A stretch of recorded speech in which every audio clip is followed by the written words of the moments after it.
Oke guys, kali ini saya mau sharing bagaimana cara konfigurasi antena Totolink CP300 outdoor frekuensi 2,4 berfungsi sebagai WISP. Jadi dia berfungsi sebagai WSP. WSP itu dia menerima sinyal atau nembak akses point, kemudian dia sekaligus juga menyebarkan sinyal untuk bisa ditangkap oleh perangkat-perangkat seperti handphone ataupun laptop. Yang jadi masalah adalah bagaimana mengkonfigurasi antena 2,4 ini supaya bisa stabil. Kebetulan akses pointnya yang saya gunakan adalah radionya Nano Station Loco M2 dari Ubiquiti, yang kebetulan antena ini juga tergolong versi murah. Untuk akses point outdoor, Totolink CP300 juga murah, ini juga paling murah. Nah, bagaimana caranya supaya dua radio ini berfungsi secara optimal, menghantarkan akses internet yang stabil? Seperti yang kita lihat ini ada pemakaian bandwidth oleh klien, ini tercatat 2,2K8, dan stationnya ini ada 3 Totolink CP300 dengan kualitas sinyal 514958. Oke, langsung saja ya guys ya. Bagaimana cara setting konfigurasinya? Kita mulai dari AP-nya dulu. Nano Station Loco M2 ini kita cek. Oke.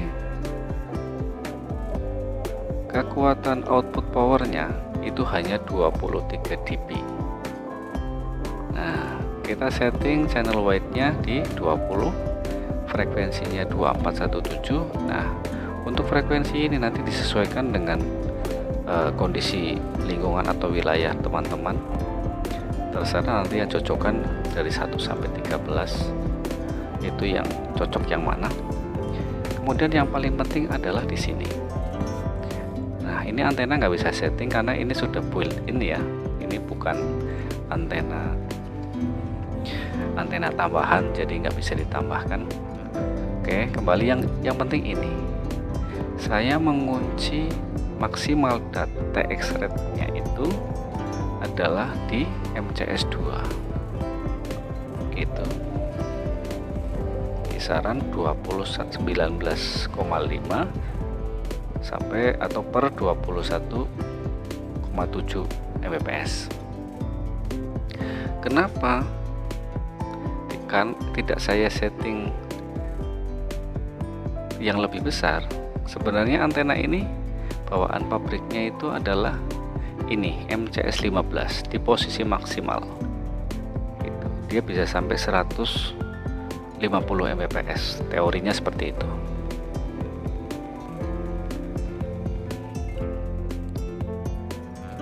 Oke, saya kunci di sini di MCS 2, dan ini autonya itu tidak saya centang, karena kalau dicentang maka yang terjadi adalah kualitas sinyal nanti bisa berpindah-pindah dari 0, 1, dan 2. Kalau kita pindah di sini, settingnya di sini, maka 0, 1, 2, 3 dia akan berpindah-pindah gitu.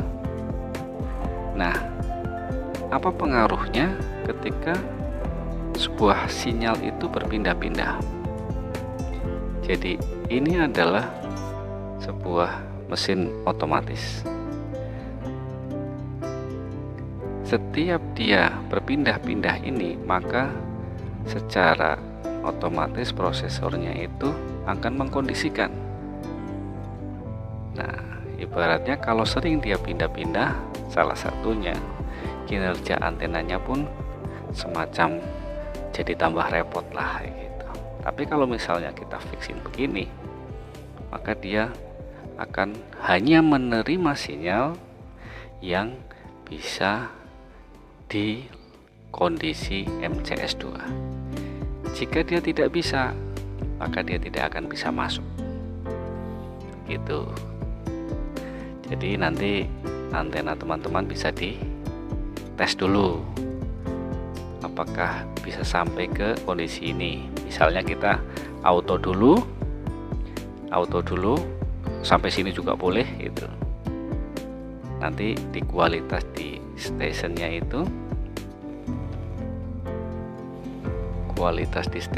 itu nanti dapat sinyal berapa, dan di sini nanti dapatnya berapa. Oke, kembali lagi ke settingan MCS nya. Nanti mungkin ada pertanyaan, kalau cuma MCS 2 nanti nggak bisa membawa bandwidth yang besar. Ya, MCS 2 ini tentu berpengaruh berapa bandwidth yang bisa dilewati ke antena Totolink. Kebetulan antena Totolink saya yang sebagai klien ini, dia hanya membutuhkan maksimal bandwidth per antena ini 3 Mbps.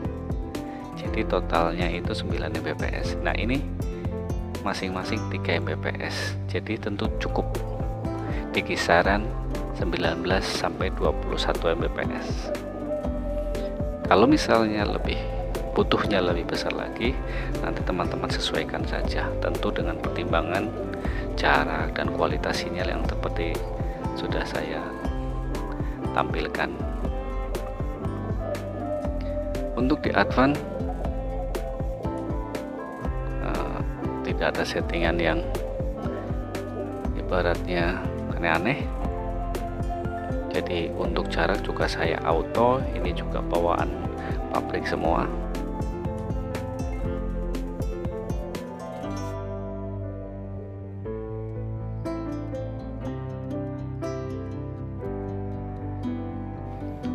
Oke, kita mulai dari operation mode.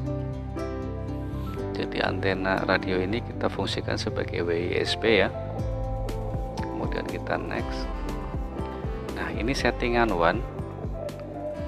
Kita setting IP yang nanti akan diberikan akses untuk koneksi ke access point-nya, ke routernya. Nah, ini saya cuma centang enable ping access supaya kita bisa ping dari sisi one, dan kemudian ini enable web server access on one supaya kita bisa meremote atau mengkonfigurasi antena Totolink ini dari sisi router atau dari sisi one gitu. Kemudian kita next. Oke, di sini ada 3 access point, tapi SSID ini tidak ada karena di wirelessnya saya centang hiddennya, jadi sinyal S135 ini tidak terlihat baik oleh Totolink ini ataupun perangkat-perangkat WiFi lainnya gitu. Kenapa saya hidden?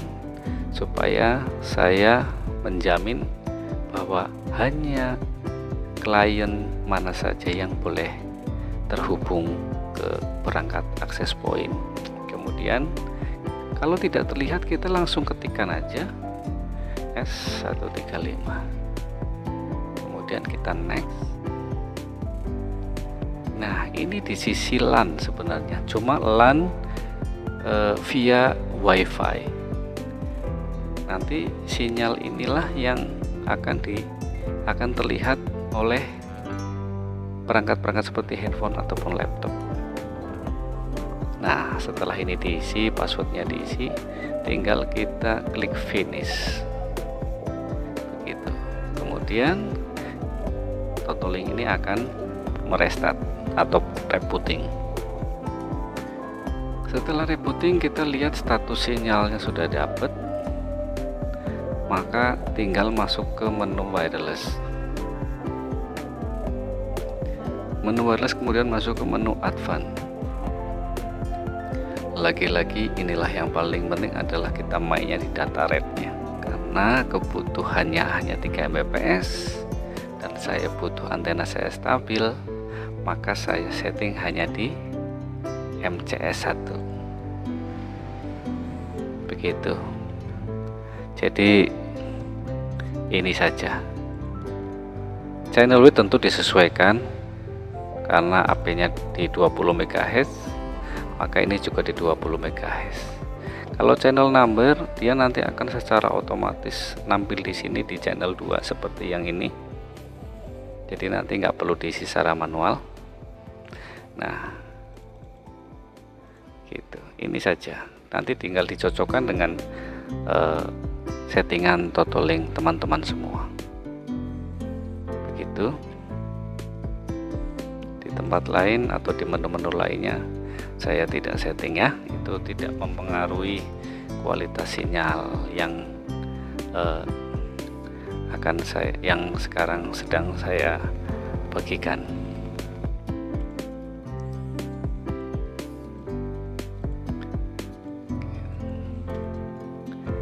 Oke, di sini terlihat status sinyal dan TX/RX Mbps nya stabil, artinya tercapai. Kemudian CCQ nya termasuk sempurna atau mungkin sangat bagus, yaitu 999998 gitu guys. Semoga tutorial ini bermanfaat, bisa membantu teman-teman. Saksikan video-video saya selanjutnya dan jangan lupa klik tombol subscribe. Terima kasih sudah menonton. Salam sukses. Assalamualaikum warahmatullahi wabarakatuh.